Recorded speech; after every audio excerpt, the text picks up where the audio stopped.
Eu queria conversar com você sobre 4 temas que são bem comuns na computação, estão no nosso dia a dia e muitas vezes não são comentados de forma apropriada, e da forma como merecia ser comentado, né.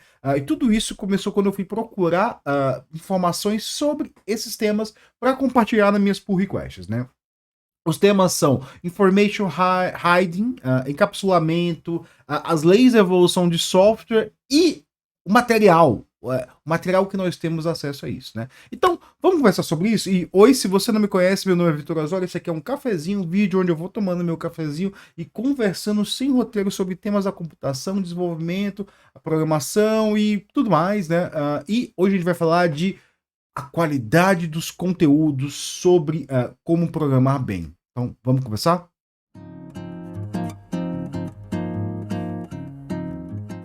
Eu já estou conversando sobre esse tema há uns 3, 4 cafezinhos, né. Se você não viu aí, os meus 3, 4 cafezinhos são sobre design de código, são sobre o que é bom código, o que não é, e muitas vezes pode passar despercebido isso, por quê? Porque isso é um debate que meio que caiu em desuso nos últimos 3, 4 anos, né. Diz que todo mundo fala de LLM, né? Todo mundo fala de LLM o tempo todo e se acha que a LLM vai produzir o melhor código possível, né? Na minha experiência, eu já digo aqui para você que por mais que eu não fale isso no dia a dia, eu sou usuário de LLM no dia a dia, tá, galera? Assim, eu sou obrigado a usar LLM na empresa. Inclusive, voltei de férias hoje, a primeira reunião que eu tive, antes mesmo de dar bom dia pro meu chefe, foi assim: precisamos falar sobre tal coisa, né? E o tal coisa era LLMs, né, o uso delas, né, porque a gente está definindo um processo de uso, né, a melhor forma de se usar. E o que, que eu vejo no meu dia a dia do uso de LLM, né? Quando a gente usa ela só pedindo coisas, no fundo ele vai se comportar só adicionando coisas, né? Então muito do que eu estou falando aqui, ele vai na linha de tipo, como eu consigo melhorar a qualidade do código produzido até por LLMs, inclusive por LLMs, né? Então ali nos meus últimos cafezinhos, se você olhar e tentar ver ali, tipo, olha, e se eu pedir de outra forma? E se eu colocar o domínio na frente? E se eu fizer tal coisa? E se eu criar abstrações, né? Você pode até olhar por essa perspectiva, né? Mas hoje eu voltei de férias, né? E aí já tinha uns pull request ali alinhado que precisa entrar em produção, né?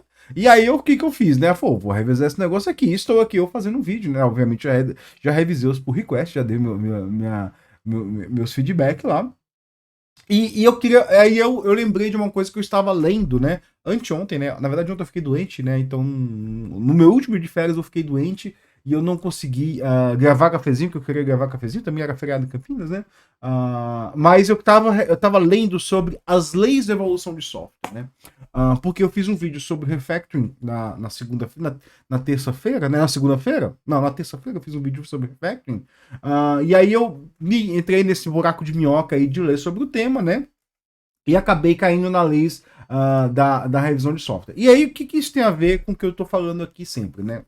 Tem a ver com que muitas vezes as pessoas não percebem que o software, né, por mais que ele esteja lá estável, funcionando, entregando valor, inclusive teve um rapaz aqui que veio comentar, nem sei se é rapaz, né, veio comentar dizendo que não importa a qualidade do código, o que importa é que ele entrega valor. Não é assim, eu acho que ele até perdeu o ponto do vídeo, né? Que eu falei num vídeo ali, né? Que se o software ele não é compreensível por mais que ele entregue valor, se ele não é compreensível, eu não consigo adicionar novas funcionalidades a ele, muitas vezes ele é dado como morto, né?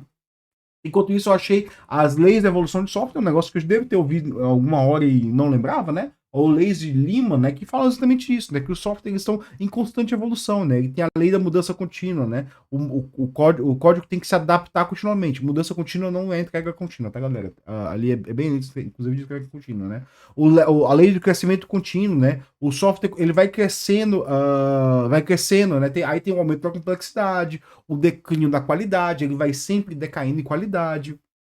Aí tem mais algumas outras coisas ali, como conservação da familiaridade, conservação da estabilidade organizacional. Eu não quero entrar muito a fundo nessas leis de Lehman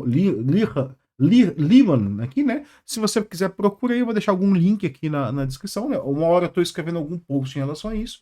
Mas uma ideia comum que a gente tem é que o software tem que estar sempre crescendo em complexidade, né? Reduzindo em qualidade e aumentando, porque a gente está sempre adicionando funcionalidades nele, né? Inclusive, por mais que a gente não esteja adicionando funcionalidades, a gente tem que ficar alterando ele, que muitas vezes vulnerabilidades são encontradas neles e a gente precisa aumentar. Aí você deve estar pensando assim, cara, o que isso tem a ver com encapsulamento em information hide, né? Tem a ver que eu tava fazendo uma code review e eu encontrei lá um código que a pessoa adicionou ali, sei lá, umas 20 linhas num código, tudo isso numa função só. E eu olhei assim, poxa, cara, eu pensei assim, cara, tem que adicionar, eu pensei, tem que adicionar uma abstração aí, né? E aí quando eu pensei em adicionar esse comentário, eu já pensei assim, eu olhei assim, cara, vamos olhar o contexto dessa classe. Era uma classe lá que ela já estava gigantesca, ela não tem abstração nenhuma, ela basicamente faz tudo ali como um código só, sem abstração nenhuma. E eu falei assim, cara, como é que a gente chegou nesse ponto? Como é que a gente chegou nesse ponto, né? Muito provavelmente a gente chegou nesse ponto porque toda alteração que precisa ser feita, ela é pequena, ela é incremental. Ah, eu vou só adicionar isso aqui, só adicionar isso aqui, só adicionar isso aqui, só adicionar isso aqui. E aí que vai no ponto que eu ligo, né? As leis de Lehman, né? Com o refactoring, né? Porque assim, a lei de Lehman, em algum momento, o desenvolvedor vai ter que parar e pensar assim, eu preciso refatorar esse código. Eu preciso adicionar. Na verdade, a complexidade já está sendo adicionada, abstrações provavelmente já estão sendo adicionadas, né? Inclusive, no meu último vídeo, né, eu falei como adicionar informações podem melhorar até a forma como os usuários veem o código. Se você não lembra, volta lá no meu vídeo e fala quando eu falo de estratégia de flushing, né? No meu próprio software aqui no meu dia a dia, a gente não tinha estratégia de flushing, a gente não conversava sobre estratégia de flushing, só que eu me pedindo condições novas. Aí quando eu botei o nome estratégias e falei como estratégia, nomeei cada uma, isso ficou mais claro, inclusive, para quem via a minha aplicação, né? E aí chega num outro ponto, que é um ponto que, assim, sempre me foi muito confuso. E aí, confuso no sentido de, tipo, eu não sei de onde surgiu, e isso me parece totalmente desconexo com a história, né? Provavelmente tem uma conexão com a história, mas provavelmente eu perdi a história, né? Eu estou aqui de um ponto de vista de eu sou um leitor e não estou atento às discussões ou não estou atento ao que está acontecendo nas salas de aula. Faz 20 anos, né? Que eu não estou em sala de aula de engenharia de software, por exemplo, que eu pensei assim, né? Ah, não, tem que falar de adicionar abstrações, né? E não sei se vocês já perceberam, mas toda vez que eu falo de abstrações, eu tenho que me justificar porque abstrações são boas, né? Por que isso, né? Porque muitas vezes, quando eu falo de abstrações, né? No Blue Sky nem tanto, né? Mas quando eu falava no Twitter, sempre tinha um chato que ela. Ah, mas abstrações são ruins, porque o problema da má abstração, porque não sei o que, não sei o que, não sei o que. Isso eu também encontro quando eu vou falar com o meu time. Quando eu vou falar com o meu time, eles falam assim: ah, mas adicionar abstrações é ruim, é ruim, ruim. Então, provavelmente existe ali alguém, alguma voz que está dizendo isso. Isso é uma voz que não é do Brasil só, é de fora, porque meu time não está no Brasil, né? Meu time está em diversos países pelo mundo, né? Então, provavelmente tem, ou é um consenso ali que eu não vejo dentro das leituras clássicas, né? Que abstrações é ruim. Alguém deve ter feito algum paper muito importante dizendo que a abstração é ruim para times de vários países estarem alinhados. Ou existe alguém falando por aí, virou um senso comum ali no submundo da internet, dizendo que abstrações é ruim e a gente deve evitar eles, né? Não sei se isso está em livros como Clean Code, se alguém souber, por favor, me responda nos comentários, né? Aonde você ouve que abstrações é ruim? Porque, cara, eu quero dialogar exatamente com isso, eu quero ler essa informação e reagir a isso aqui, né? Por quê? Porque a gente ouve há bastante tempo, e aí eu vou chegar naquele ponto que eu vou falar de information hiding em encapsulamento, né? Porque de onde surgiu essa ideia de abstração, que a gente tem que criar abstrações, né? E eu já vou te dizer uma coisa, você lida com abstrações em software o tempo inteiro. Inclusive, a sua linguagem é cheia de abstrações que você nem consegue imaginar. Por exemplo, não existe variável, não existe string, não existe nada. É tudo posição de memória, isso é uma abstração, né? Não existe stack trace, isso é abstração. É um monte de abstração que são criadas. Não existe garbage collector, isso é uma abstração. Não existe, cara, assim, não existe for loop. Não existe strings, tudo isso é abstração, né? Se a gente for no mundo concreto, né? E aí eu não vou entrar por uma discussão tem dois tipos de filosofia, né? E uma das filosofias é a filosofia. Deixa eu tentar lembrar o nome, né? concreta, né? Que ela vai ali discutir o que é uma cadeira, o que é uma câmera, o que é, tipo, tentar definir as coisas ali, porque ela parte desse pressuposto que não existe abstrações, ela vai tentar definir a natureza das coisas. Tem uma filosofia que é assim, que, assim, eu nem sou filósofo, tá, galera? Assim, muitas vezes eu gosto de olhar para a filosofia como ela pode me ajudar no design de código. Isso eu já até recomendei alguns livrinhos aqui que podem nos ajudar, né? Para mim, filosofia dá o passo atrás, né? E perguntar o motivo de usar as coisas, e perguntar se existem outras formas de usar as coisas, e perguntar por que a gente, da onde surge aquele contexto, do que surge aquilo, né? Então, para mim, isso é filosofia, né? Mas eu queria entender muito ali, né? Por que surge esse contexto de abstração, né? E aí, voltando um pouco da história do design de código, né? Porque, assim, em design de código, tudo a gente passou do momento, né? E a gente, hoje, coisas como a gente trata muito como concretas, elas são abstrações eleganterras, mas podemos dizer até assim, né? Função é uma abstração elegantérrima, que foi definida em algum paper aí, algum paper que alguém definiu isso, né? Porque no fundo não existia função. Não existia, né? E aí eu chego no ponto onde eu queria chegar. Que é no ponto que eu quero citar o paper Information Hiding, do David Parnas. E o que eu achei engraçado até, né? Eu fui procurar uma referência sobre esse paper em português, porque eu queria, assim, information hiding, né? O que significa information hiding, né? Eu quero esconder informação, né? É um paper que eu li faz algum tempo, eu tava relendo também, eu parei de reler, não tomei nota, se eu tomei nota eu não lembro de eu tomei nota, então eu vou ter que tomar. Eu sei que, se eu não me engano, é um paper que tava num vídeo que eu ia fazer sobre a lista de papers da Bárbara Liskov, né? E o que eu acho interessante é que não tem nada em português, né? Na Wikipedia traduzindo isso. Eu acho muito engraçado, né? Porque, assim, cara, esse é um paper tão negligenciado pela comunidade brasileira de desenvolvedores que nem artigo na Wikipedia tem. Tem várias linguagens. Em português não tem, né? E desse paper surge a ideia de encapsulamento, né? E aí eu fui assim, não, beleza. Eu não tenho esse paper aqui, não tenho nem em português, né? Eu quero tratar algum material que eu vou pegar sobre isso, né? E aí eu joguei no Google lá em Information Hide, comecei a pegar material didático para o quê? No fundo, eu nem queria dar para vocês, né? Eu tava querendo colocar lá no meu code review, né? Para informar as pessoas que estão desenvolvendo ali que, cara, como é que a gente tem que tratar a informação, por que a gente tem que esconder a informação, criar estados e dialogar através de interfaces. Então, eu fui procurar um material informativo, né? E aí eu cheguei num post do Baldebung, alguma coisa assim, aquele site que, se você procurar algum tutorial em inglês, vai achar um monte dele, que ele diferencia a Information Hiding Encapsulation. Eu falei assim, olha, interessante isso aqui, né? Vou dar uma lida, né? E aí, quando eu chego a um boom de desinformação,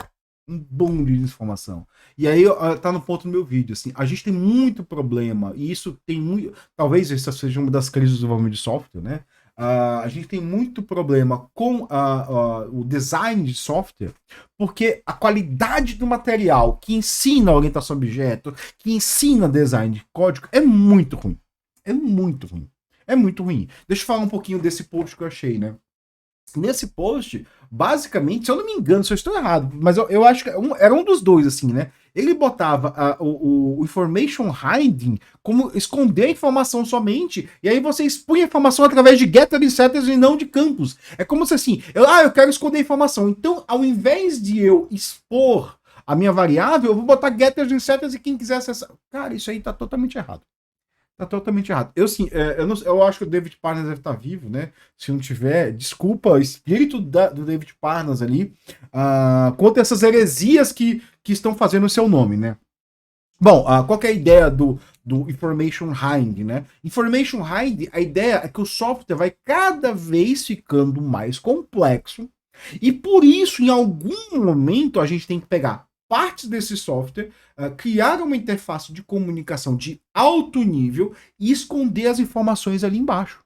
Isso é a ideia do David Parnas. Inclusive, esse paper aí, eu não sei de que ano é, deixa eu até procurar aqui para ver de que ano é, né? Na verdade, eu estou com ele aberto aqui, né?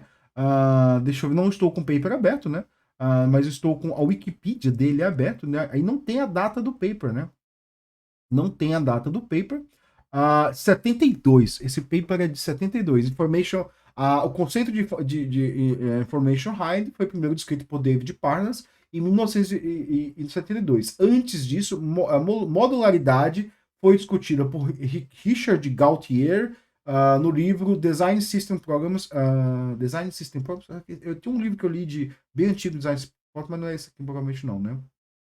Então, você vê que ali foi uma discussão que tinha sido pouco discutida, né? Já que fala assim, tipo, modularidade foi discutida, modularidade diferente de formation hiding, tá? Modularidade e formation hiding, elas partem de pressupostos parecidos, né? Mas elas são diferentes. Eu torno um código modular quando eu quero reusar ele, né? Eu escondo informação, quer dizer que eu quero diminuir a complexidade do meu sistema porque eu quero evoluir ele melhor, né?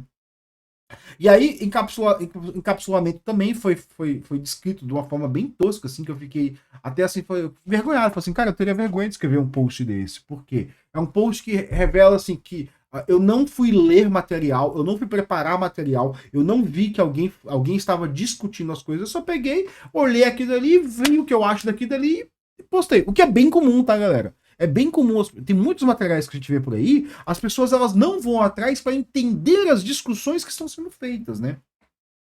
Eu falei que eu tava vendo a lista dos papers que todo engenheiro da computação deve, todo cientista da computação deve ler, da Bárbara Liskov, né? E eu peguei esse desafio de, eu quero ler todos esses papers, né? Eu não terminei, porque são acho uns 10 ou 14, alguma coisa assim, não sei, tá acima de 7, né? E alguns deles são bem grandes. Então, e eu comecei a ler. Um momento, os 4 primeiros foi assim fácil, depois foi difícil, né? E é interessante ver assim como a ciência as linguagens evoluíram para absorver esses conceitos abstratos, né? E aí lá nessa lista a gente vê essa questão de esconder informações, a gente vê ali o Dijkstra falando ali que a gente tem que tirar o go-to e começar a usar fluxos de uma forma mais alto nível, né? Porque no baixo nível, você não tem if else, só tem go-tos, né? Go-to é uma coisa que ainda existe ali no assemblão da vida, né?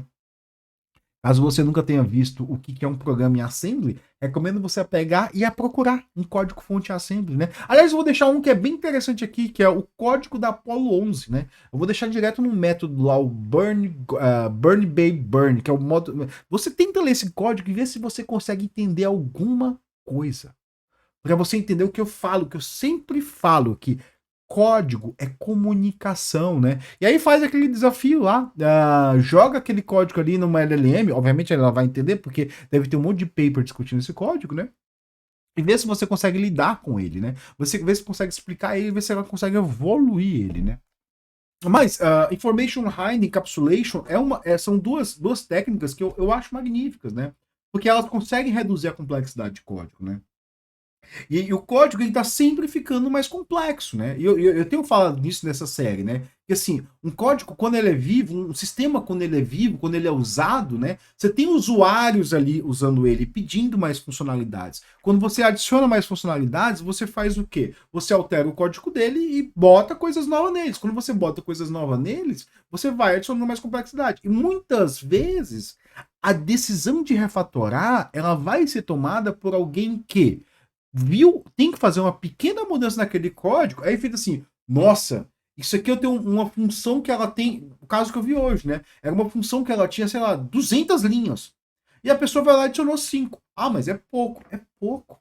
É pouco, mas ele adicionou 5. Amanhã vai ter uma outra funcionalidade que vai ter que adicionar 5. E no fundo, aquilo ali, alguém vai ter que parar algum momento para refatorar aquilo. Por quê? Porque, cara, em algum momento a pessoa vai adicionar a linha errada. A pessoa vai não compreender, porque ninguém compreende o que está ali. No fundo, ninguém compreende o que está ali. Ninguém consegue entender, né? E aí, se as LLMs vão conseguir entender. Eu também acho isso uma imaturidade muito grande, assim, porque se a gente não consegue entender o que a gente usa, significa que a gente não deveria estar usando, né? Muito porque, assim, e eu estou falando num ponto de vista se a gente não consegue entender nem as abstrações que aquilo tem. Porque a LLM, ela não vai adicionar abstrações naquele código.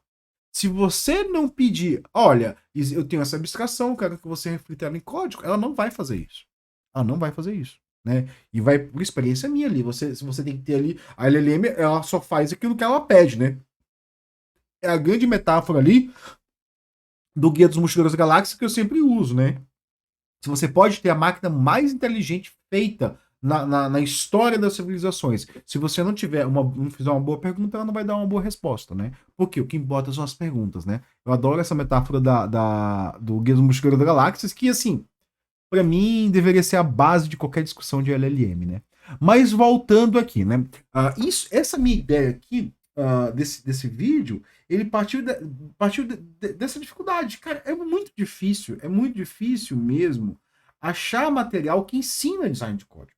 É muito difícil mesmo, né? Inclusive, se eu for procurar algum material, né, vai me apontar para pessoas que não desenvolvem no dia a dia. Vai me apontar para Martin Fowler, com todo respeito ao Martin Fowler, né? Ele não é, ele é uma pessoa que ele tem, ele não está desenvolvendo todo no dia a dia. Isso é visível até nos escritos dele, né? E, assim, a última vez que ele produziu um material desse faz mais de 10 anos, né? Ele nem dá mais palestra, exatamente por causa disso, que ele via isso, ele via que ele não estava mais a fundo, né?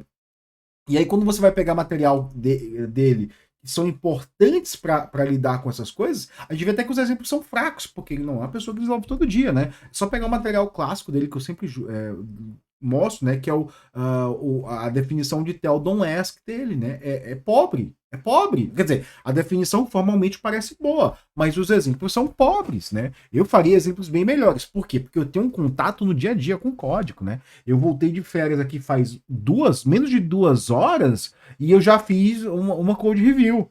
Eu já estava numa reunião ali sobre como funciona o fluxo de desenvolvimento de LLM. Então, assim, a gente precisa ter o contato de pessoas que desenvolvem no dia a dia. Porque se a pessoa não desenvolve no dia a dia, muito provavelmente vai ter uma limitação ali na forma como ele explica as coisas, né? Mas assim, era esse o meu cafezinho, assim, talvez explique aí a primeira vista, o que eu tô fazendo. Olha, eu tô até vendo aqui vou mostrar até um exemplo bem claro disso, né? Eu procurei Information Hide Encapsulation, né? E agora que eu abri, que eu vi um post de uma aula que eu acho que é de uma faculdade, né? Um curso de ciência da computação. E aí fala aqui que encapsulamento é o enforcement, né? Forçar information hide por uma estrutura de programa. Isso é construído através do private public. Poxa, isso aqui tá totalmente errado. Isso aqui tá totalmente errado, assim, tipo, eu não encapsulo uma coisa dizendo que ele é privado e público. Não! Né? Encapsulamento é alguma coisa de design de código que as linguagens dão ferramentas que possibilitam. Entendeu? Por quê? Talvez essa aula foi dada olhando para a linguagem. E eu não sei o contexto dessa aula aqui, né? Pode ser que ele esteja dando uma aula ali sobre linguagem. Mas mesmo assim tá errado, porque eu posso fazer encapsulamento com Sealed Class. Eu posso fazer encapsulamento com Sealed Class. Então, Sealed Class também é uma funcionalidade que provém encapsulamento, porque encapsulamento ele é alguma coisa que vai muito além. Encapsulamento está ali no conceito de design de código e ele é refletido em estruturas das linguagens de programação, né? Só que o nosso material de ensino de orientação a objeto, encapsulamento, information hiding, a gente nem fala. A gente nem fala de information hiding. É um paper importantíssimo, a gente nem discute sobre, né? A gente nem discute a história disso, né? Por que isso se tornou relevante? Porque de vez em quando surge ali, o pessoal fala, linguagem funcional, linguagem de orientação a objeto, por que falam isso, né? Por que muito das formas que a gente via no passado hoje não são mais boas, né? Eu falo direto sobre o javismo cultural. O javismo cultural era muito comum ali nos anos 2000, tinha um bom motivo para se fazer aquilo, né? E aí algumas pessoas hoje ainda seguem achando que existe esse bom motivo, mas não existe, né? Muita da nossa orientação a objeto, ela ainda é voltada para o contexto de interfaces gráficas do Windows ali, né? Ou do Linux, né? De construção de aplicações de interfaces gráficas que faziam muito sentido, né? Ter bastante coisas de herança, né? Mas hoje em dia elas não fazem tanto sentido. A gente teria que ter novos modelos, né? Mesmo quando surgem novos modelos, né? E aí eu vou abandonar um pouquinho aqui sobre DDD, né? Eu comecei a minha playlist DDD quando eu fui ver alguns vídeos que as pessoas me mandaram, né? Assim, a galera no meu canal sempre me manda coisa, na época do Twitter, né? Se não me engano, mandaram coisa no inbox, assim, cara, o que você achou disso aqui? Eu falei assim, olha, eu acho legal, só que eu acho que tem uns conceitos aí meio ruins, né? E até mesmo quando a gente vai falar de DDD, a gente tem pessoas que gostam, porque assim, a gente tem um grande problema, tá? E eu não quero. Isso não é nada pessoal, né? É que assim, a gente tenta criar regras práticas para coisas que não que são muito subjetivas. Por quê? Porque na computação todo mundo quer ser prático, né? Mas o papel do engenheiro do software não é ser prático, é criar coisas práticas, né? Ele não está aqui para dizer uma forma fácil de fazer design de código. Não, não existe forma fácil. Se existisse um livro aí que seria maravilhoso e que teria todas as respostas. Não existe, não existe, não existe. Por quê? Porque ali, tanto que a gente usa no nosso dia a dia tanto isso, que a gente colocou o termo de arquitetura de software. A arquitetura é uma coisa que nunca vai parar de ser feita, porque ela está na parte da arte, né? Ela não está na parte da engenharia ali. Aquilo dali não é ciência de materiais, é arquitetura, né? Por quê? A arquitetura ela vai no subjetivo, ela vai entender os vários contextos, os stakeholders, vai chegar num bom senso ali, num bom senso, eu usei uma palavra que é totalmente subjetiva, bom senso, entendeu? Mas o que eu queria falar era basicamente isso. O material tá muito ruim, né? E aí do Domain Driven Design, né? Domain Driven Design, eu vi alguns materiais de pessoas falando assim, tipo, o Beacons Lange é uma coisa que poderia ser removido do Domain Driven Design. Eu falei assim, cara, eu olhei assim, como você vai remover um negócio que é o coração? Porque o autor. Aí falaram assim, aí mandaram um post que assim, o pessoal falando assim, porque o autor queria até colocar no final do livro. Ele não quer dizer, colocar alguma coisa no final do livro não quer dizer nada. Talvez ele esteja falando, e eu não sei, a pessoa não mencionou o post do autor diretamente no material que eu li, né?